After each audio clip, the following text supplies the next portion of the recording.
comité de pilotage du Conseil présidentiel des veilles stratégiques présidé par le chef de l'État, Félix-Antoine Tshisekedi Tshilombo.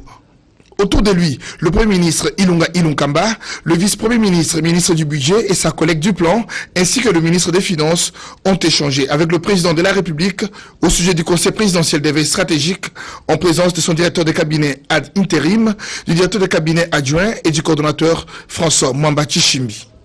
Créé par ordonnance du 19 mars 2020, le Conseil présidentiel des veilles stratégiques est une structure technique chargée du suivi, de l'évaluation et de la mise en œuvre des engagements du président de la République tels qu'ils figurent dans le programme du gouvernement.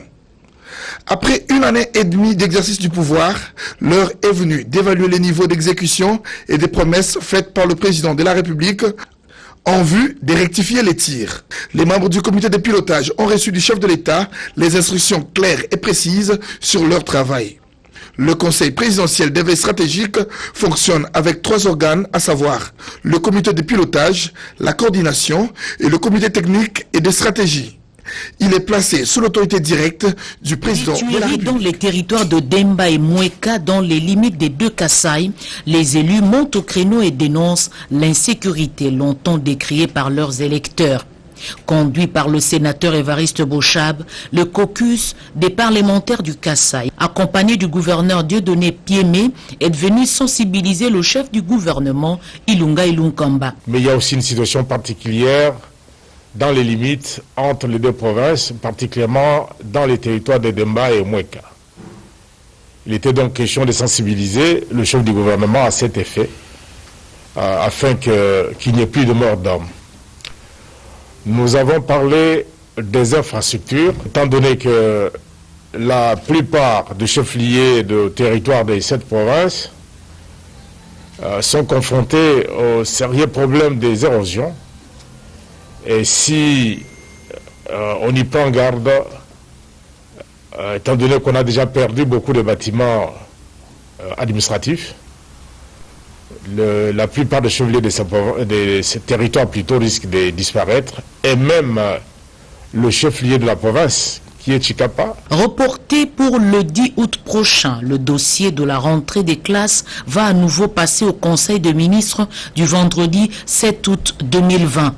Annonce faite par le vice-premier ministre, ministre de l'Intérieur, Gilbert Kankondé. Après échange et analyse, a décidé de présenter son rapport au Conseil des ministres pour des mesures définitives à ce qui concerne cette reprise de cours.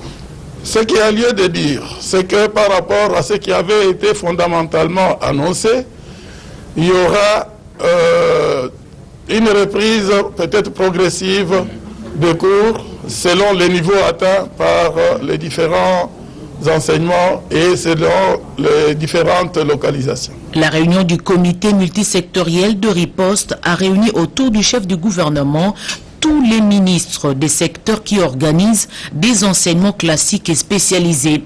Avec prudence, le gouvernement prend en compte toutes les dimensions des préoccupations autour de la réouverture des écoles et des universités. Les pétroliers du secteur sud-est ont saisi la ministre de l'économie nationale avec un préavis de grève.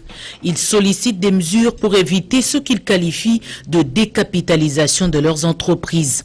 Des préoccupations entendues par le gouvernement. Le dossier a été discuté au cours de cette réunion du comité de conjoncture économique présidé par le Premier ministre Ilunga Ilunkamba ce mercredi 5 août 2020. Le gouvernement, du moins le comité de conjoncture, a pris bonne note de ces revendications qui seront examinées par Madame la ministre de l'économie avec d'autres membres du gouvernement, et des réponses idoines seront réservées.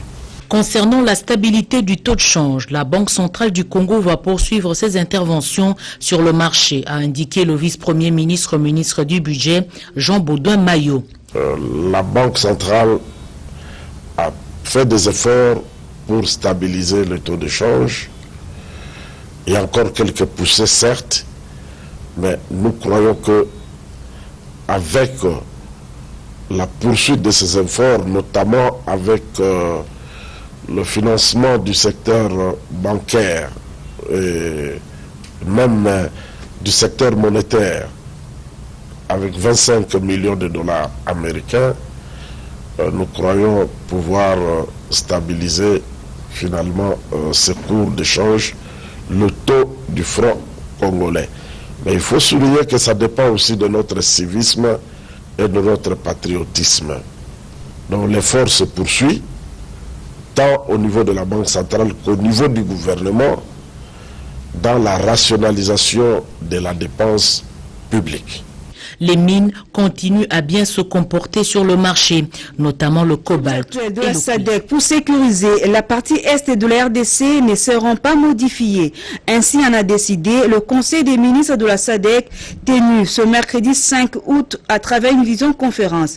Une réunion préparatoire du sommet de la Troïka de la SADC et des pays contributeurs de troupes à la brigade d'intervention de la force. L'ordre du jour a été annoncé par la secrétaire exécutive de la SADC, Madame Task. Prenant la parole au nom de la délégation congolaise, le ministre d'État à la coopération internationale, intégration régionale et francophonie, Maître Pépin Guillaume Manjolo, a d'abord loué les efforts des vaillants soldats de la RDC, remercié la SADC et tous les États membres pour leur contribution et participation dans la résolution des conflits en RDC, avant de confirmer la position de la RDC quant à cette brigade.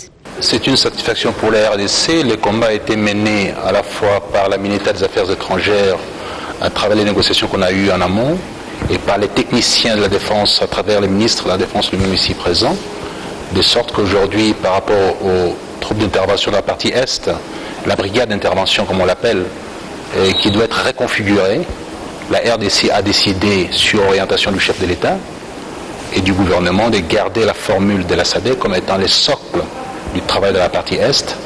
Et la réunion d'aujourd'hui était pour confirmer la position de la RDC. Tous les pays membres de la SADC ont soutenu. Et ce sera le cas de la réunion du sommet cet après-midi, le sommet de l'organe de la SADC en matière de défense et sécurité, qui va se réunir pour pouvoir conforter cette même position qu'on devra présenter utilement au niveau des Nations Unies. Au terme de cette rencontre, le Conseil a adopté une approche coordonnée et cohérente en vue d'instaurer la paix et la sécurité à l'est du pays. La ministre d'État aux Affaires étrangères, Marine Toumbanzeza, ainsi que le ministre de la Défense nationale, Ngoï Moukina, ont aussi pris part à cette rencontre. avait inscrit la tenue de la 36e session du Conseil national du travail au nombre des actions prioritaires à la tête de ces méga ministères.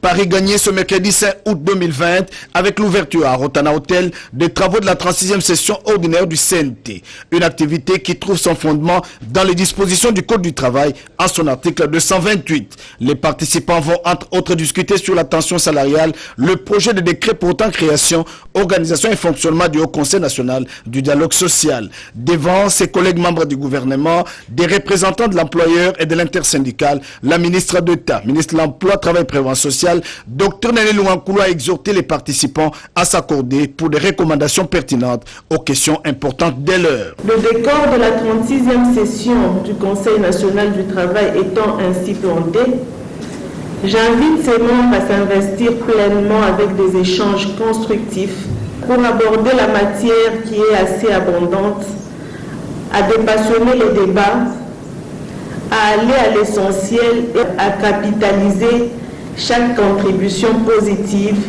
en vue d'atteindre les résultats escomptés.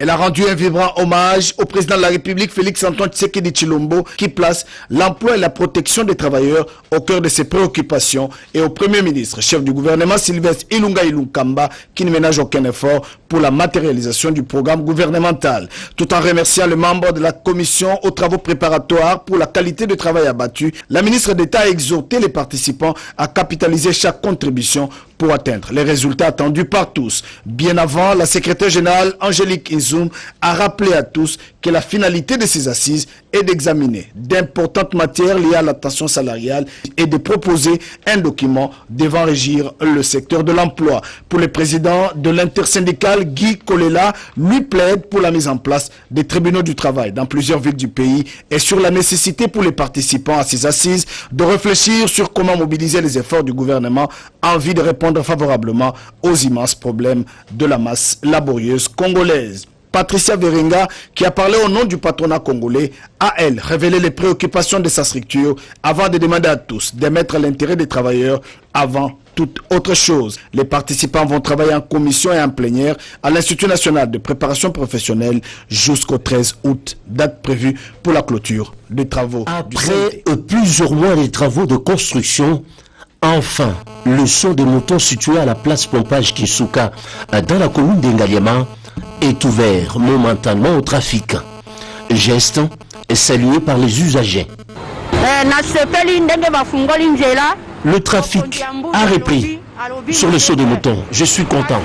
Merci au président de la République. Malgré cette ouverture provisoire du trafic sur les sauts des moutons, cette dame déplore cependant le comportement irresponsable de certains usagers, particulièrement les piétons qui passent sur la voie réservée aux véhicules avec tous les risques de se faire renverser. Parce qu'un vélo, un d'abord premier, mais c'est un danger pour la banane. C'est très dangereux, surtout pour les enfants qui passent au-dessus sur la voie réservée aux véhicules. Un autre comportement antipatriotique fustigé par la population de cette partie de la capitale, le parking des taxis-motos et de bus de transport qui a élu domicile juste au pied du saut des moutons, pratique qui perturbe la circulation et foule aux pieds l'utilité de l'ouvrage construit avec l'argent du contribuable pour mettre fin aux embouteillages. La population est très contente de cette œuvre. Mais alors nous sommes maintenant indisposés. Indisposés pourquoi ? Par manque de parking. Nous n'avons pas de parking pour stationner ni les motos, ni les taxis-catch. Alors cela nous met maintenant en confusion avec les agents chargés de services routiers, entre autres pêcheurs. Maintenant, les motocyclistes se sentent mal à l'aise. Nous n'avons pas l'occasion de travailler librement. Aussi, nous n'avons pas de place pour stationner nos motos, ni de place pour stationner les véhicules. Pour mettre justement fin au désordre qui règne aux alentours du saut des moutons, des pompages Kisuka, la population en appelle l'Office de voirie et drainage OVD à parachever dans les meilleurs délais les travaux d'aménagement des abords et permettre ainsi aux taxis-motos et taxibus d'avoir un meilleur parking pour éviter les embouteillages tant décriés et autres cacophonies sur la voie publique. Il